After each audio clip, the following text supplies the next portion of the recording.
سلام جايز كما ياللهم نلمون كم تلمج حانت بولست فيلم حيزنا لكم قريبنا لنا نزا channel حدش انت خوينكم سبسكرايب بمقبار بيتسب خونو نابزانا يلوم فيلمنا خساقا قروكمي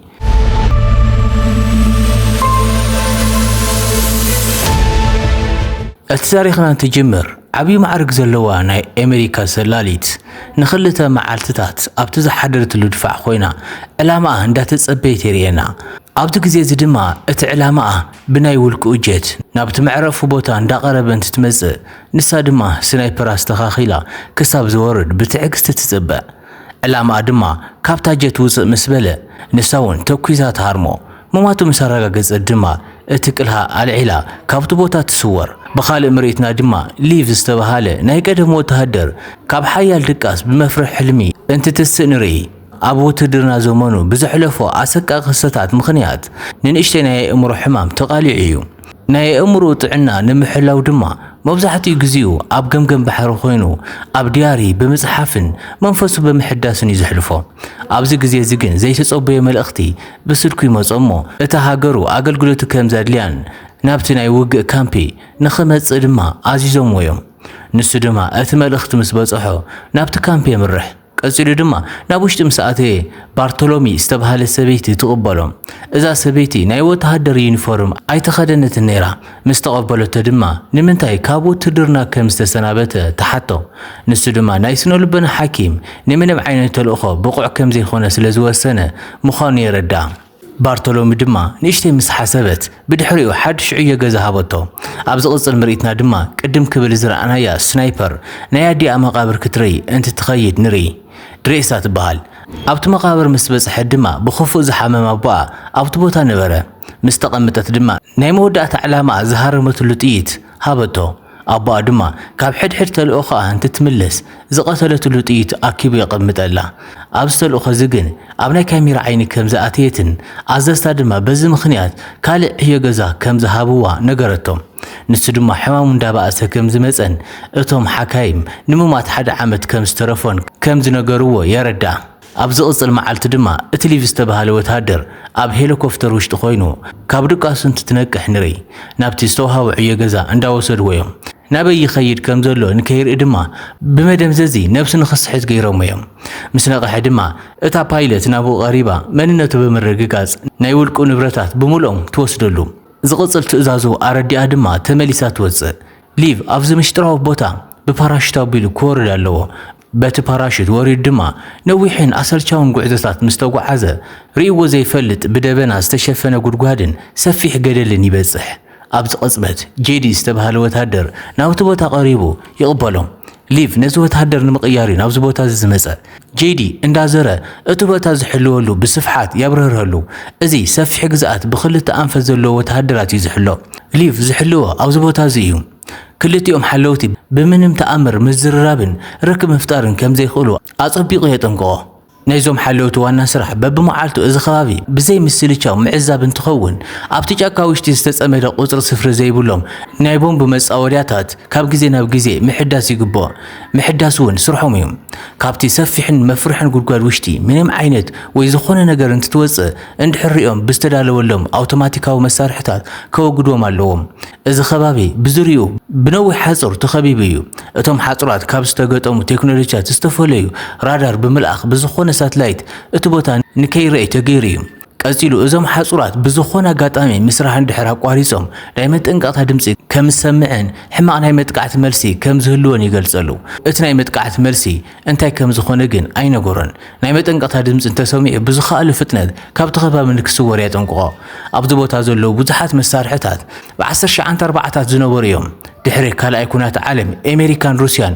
از خبابي بمشتر غيرن زحازو بوتاي از مشترو بوتازي ولا اتوم بريزيدنتات نخفلتو ايتفقدلومن عبي سلطان زلوم ناي سللا غجلو تهدرات از بوتا نكحلو زمدبو ابز گدلوشت انتاي كم زلو ايفلطون زفلطو ነገር انتهالي قدم حجي كلتو تهدرات نابت گدل مثل اخوهم حاديو بزي مملاسهم طرحيو جيدي اتگدل ناي سيول بري إلي زامن ብዛዕባ ኩሉ ሓላፍነታቱ ንእሽተይ ሓበሬታ ምስ ሃቦ እዚ ቦታ ንሊቭ ኣረኪቦ ናብ ገዝኡ ይኸይድ እሞ ኮይኑ ግን ጄዲ ናብ ገዝኡ እትወስድ ሄሊኮፕተር ብውዕሉ መሰረት ናብ ገዝኡ ኣይወሰደቶን። ኣብቲ ጫካ እንዳሃለየ ምስ ቀተለቶ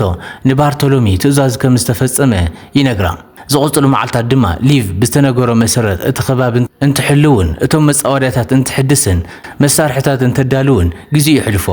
እቲ ሓድሽ ስራሕ ድማ ኣሰልቺ ብምዃኑ ብሕታውነት ምጽዋር ይኣብዮም። ኣብ ውሽጢ ዝርከቡ መጽሓፍቲ ምግልባጥ ይጅምር። ኣብ ሰዓት ኣብቲ መደርደሪ ድሕሪት ቅድሚ ሕጂ እዚ ቦታ ዝሕልው ዝነበሩ ወተሃደራት ዝተጻሓፈ ጽሑፋት ይርኢ። በዚ ኩነታት ሰሙናት ይሓልፍ። ሓደ መዓልቲ ድማ እቲ መበል ካልኣይ ጎቦ መን ከም ዝሕልዎ ምፍላጥ እንትደሊ ኣቕሪቡ ብዘርኢ መነጸሩ ብምውፃእ ኣሻጊሩ እቲ ቦታ ይርዮ። ኣብቲ ጎቦ ዝተመደበት ድማ ስናይፐር ድሬሳ እያ ነይራ። ዝኾነ ሰብ ይሪኣ ከም ዘሎ ዝተፈለጠ ይመስል። ብቕልጡፍ ዜራ ናብ ሊቭ ትርኢ። ኣብታ ዕለት ምሸት ድማ ሊቭ ናይ መፍርሒ ሕልምታቱ ተመሊሶም ካብ ድቃሱ ኣምባሃሪሩ ይለዓል። ብድንጋጸ ዘሊሉ እንትለዓል ብዝሰበሮ ብርጭቆ እግሩ ስለ ዝተሃረመ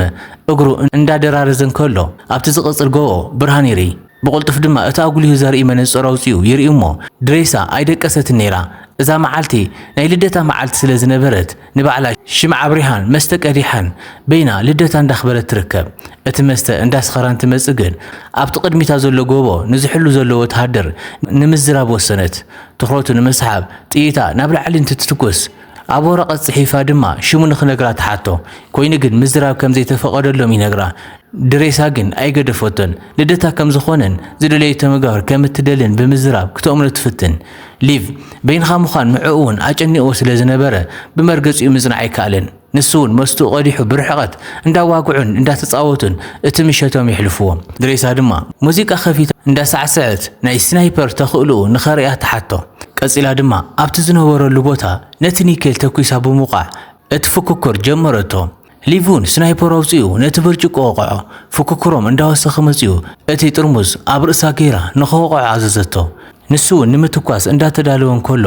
ካብቲ ጉድጓድ ታሕቲ ምንቅስቓሳት ይርኢ እሞ መብራህቲ ኣብሪሁ እቲ ቦታ እንትትሪኦ መፍርሒ ገጽ ዘለዎም ፍጥረታት ናብ ላዕላይ እንዳወፁ ይርኢ። ሊቭ ድማ ብቕልጡፍ ተኹሲ ይኸፍት እሞ መብዛሕትኦም ፍጥረታት በቲ ዝተጻወደ ቦምብታት እንትሞቱ ዝተረፉ ድማ ናብ ላዕላይ ምውፅኦም ይቕጽሉ። ድሬሳ ድማ ኣብ ዘላትሉ ኮይና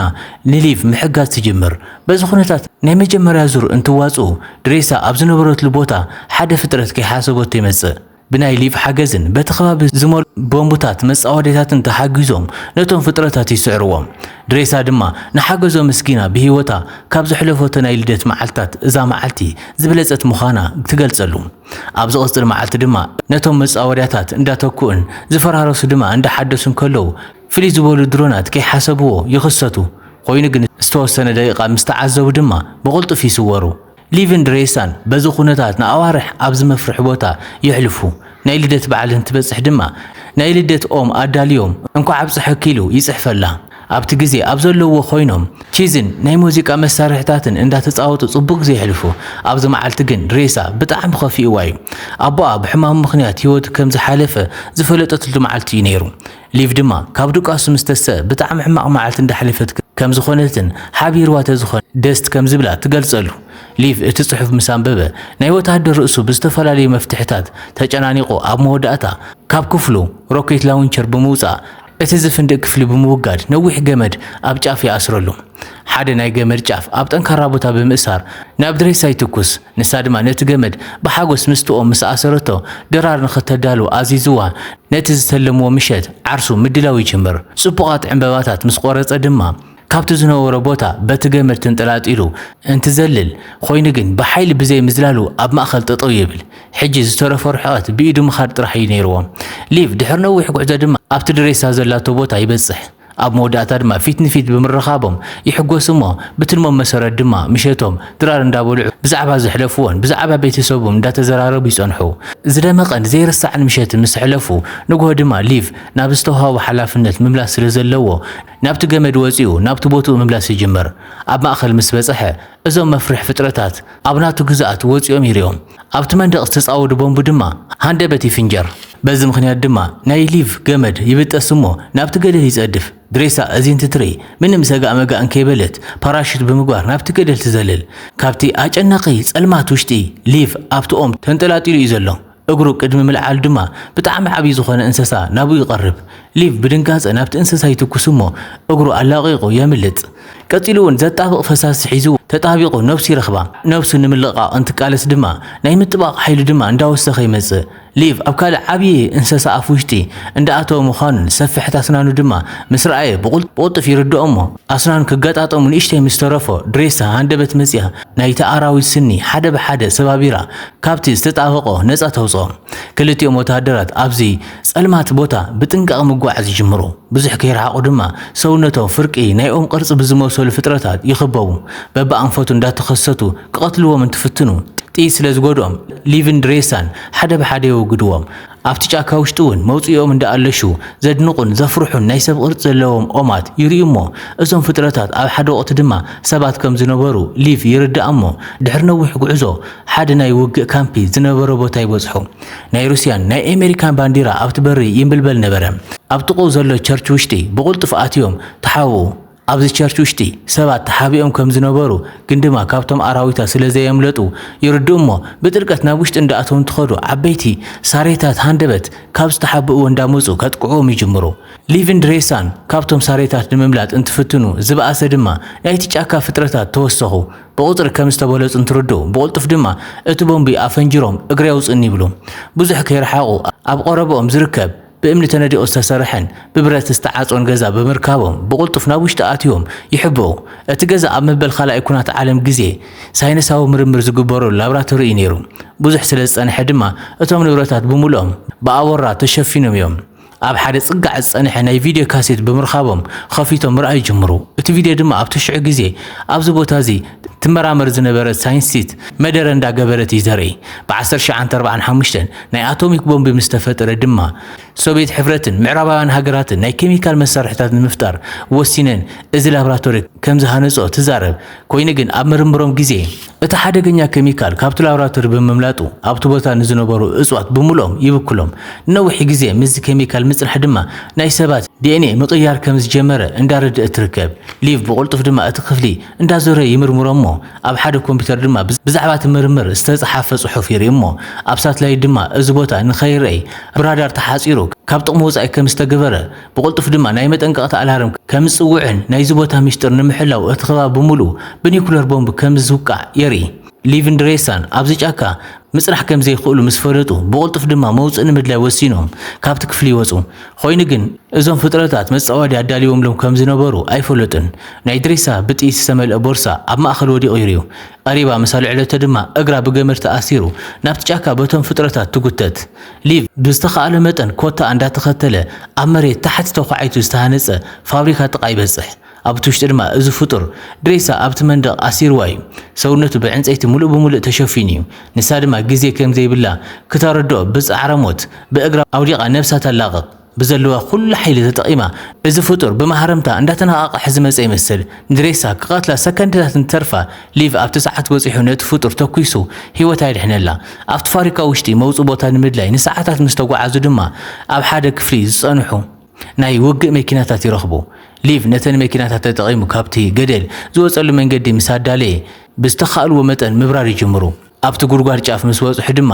ድሬሳ ዝተኸተልዎም ፍጥረታት እንትዋጋ ሊቭ ድማ ነታ መኪና ብገመድ ኣሲሩ ናብ ላዕላይ ዝዝርጋሕ መሳርሒ የዳሉ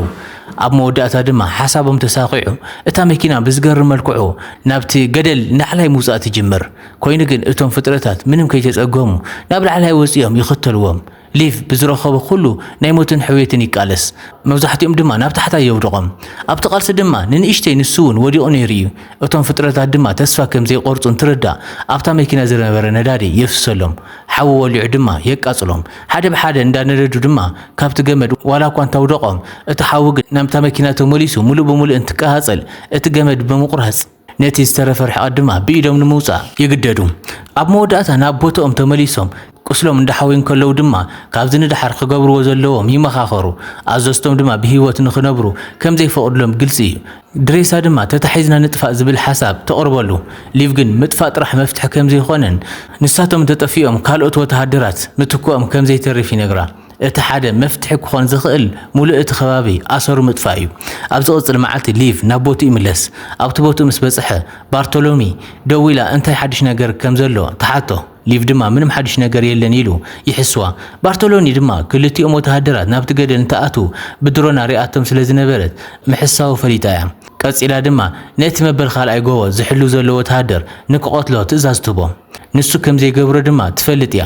እቲ ስልኪ ምስ ዓፅወቶ ናይ ውግእ ሓይላ ኣዳልያ ናብቲ ቦታ ምርሕት ሊቭን ድሬሳን ድማ ኣብ ዘለዎ ኮይኖም ኣብ ተሓጹር ዙርያ ፈንጅታት መጻወድያ ምግባር ቀፂሎም እዮም ኣብ ሰዓት ብዘይ ተጸበይዎ ፍጥነት ሓንቲ ሄሊኮፕተር ናብኦም ገጻ እንትትበርር ሊቭ ብኣውያት ንኽተምልጥ ነጊርዋ ኣብቲ ጫካ ውሽጢ በብኣንፎት ይብተኑ ባርቶሎኒ ምስ ወተሃደራታ በታ ሄሊኮፕተር ወሪዳ ድሮናት በቲ ጫካ ትብትን ብዙሕ ከይጸንሓት እተን ድሮናት ከቢድ ተኹሲ ይኸፍታ በቲ ተኹሲ ድማ ሓደ ኦም ተቆሪጹ ናብ ናይ ሊቭ እግሪ ይወድቕ ኮይኑ ግን እንድሓንከሰውን ነተን ድሮናት ተኩሱ የውድቐን ድሬሳውን ነተን ድሮናት ሓደ ብሓደ እንዳወቕዐት መጎያያ ትቕጽል ቀፂሎም ድማ ካብቲ ዝተረገመ ጫካ ብዝግባእ ምርሓቆም እንተረጋግጹ ንዝቕጽል ትልሞም ይዳለው ብተመሳሳሊ ሰዓት ባርቶሎኒ ድማ ናብ ናይ ሊቭ ቦታ መጺኣ እቲ ቦታ እንዳመርመረቱ ትርከብ ካብቲ መጽሓፍ መደርደሪ ድሕሪት ብዝተፈላለዩ ወተሃደራት ዝተጻሕፈ ጥቕስታት ርኢ እሞ ካብቶም ጥቕስታት ማእኸል ሊቭ ዝጸሓፎ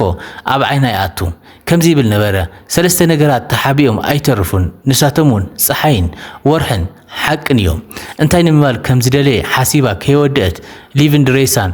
ኣብ ተሓጹር ብዝሰርሕዎ መጻወድያ ቦምቡታት የፈንጅርዎ እቲ ሓጹር ካብ ጥቕሚ ወጻኢ እንትትኸውን እዚ ምስጢራዊ ቦታ ካብ ሳተላይት ምርኣይ ተሓቢኦም ዝነበሩ ራዳራት ኩሎም ጠፊኦም ተጋሊጾም እቲ ከባቢ ድማ ብመጠንቀቕታ ድምፂ ይናወጽ እቲ ኣላርም ተኸቲሉ ኒክሎ ነቲ ቦታ ከም ዘይነበረ ከም ዝገብሮ ስለ ዝፈልጡ በዚ ድማ በታ ሄሊኮፕተር ንምምላጥ ነብሳ ክሳብ ትጠፍእ እንትትጎይ ኣብ ሰከንድታት ውሽጢ ከበርቲ ምፍንጃር ይሰምዑ እቲ ሓዊ ፊት ንፊት ኣብ ዝረኸቦ እንዳበልዐ ነታ ሄሊኮፕተር እውን ወርዊሩ ምስቲ ከውሒ ይሃላትማ ሊቭ እንዳሓንከሰ ናብቲ ጫካ ጫፍ እንትበጽሕ ናይቲ ምፍንጃር ድፊኢት ናብቲ ጫካ ይውርሮ ብኻልእ ምሪትና ድማ ድሬሳ ብዝተሳኸዐ ኩነታት ካብቲ ምፍንጃር ወዲቓ ተምልጥ ንነዊሕ ግዜ ሊቭ ብሂወት ይሃሉ ይሞት ኣይትፈልጥን ነይራ መብዛሕትኦም ምሸታት ዝጸሓፈላ ግጥምታት እንዳንበበት ብሓሳብ ትወድቕ ድሕሪ ብዙሓት ኣዋርሕ ድማ ድሬሳ ዝሓለፈ ህይወት ረሲዓ ብመሳሰይነት ኮይና ኣብ ሓደ ካፌ ውሽጢ እንዳሰርሐት ትርከብ ሓደ መዓልቲ እንዳሳሰየት ኣብ ዝነበረትሉ ሰዓት ቀፂሉ ዘሎ ዓሚል ንምእዛዝ ቅንዕ እንትትብል ሊቭ ኮይኑ ረኸበቶ ስለ ዝረፈደ ይቅርታ ምስሓትታ ድማ ዝተለሙ ህይወት ሃይሎም እንትጅምሩ እቲ ፊልም ይውዳእ እምበኣር ክቡራት ተኸታተልትና ናይ ሎም ፊልምና ነዚኣ ትመስል ነይራ ክሳብ ብኻልእ ፊልም ረኸብ ድማ ሰናይ ቅነ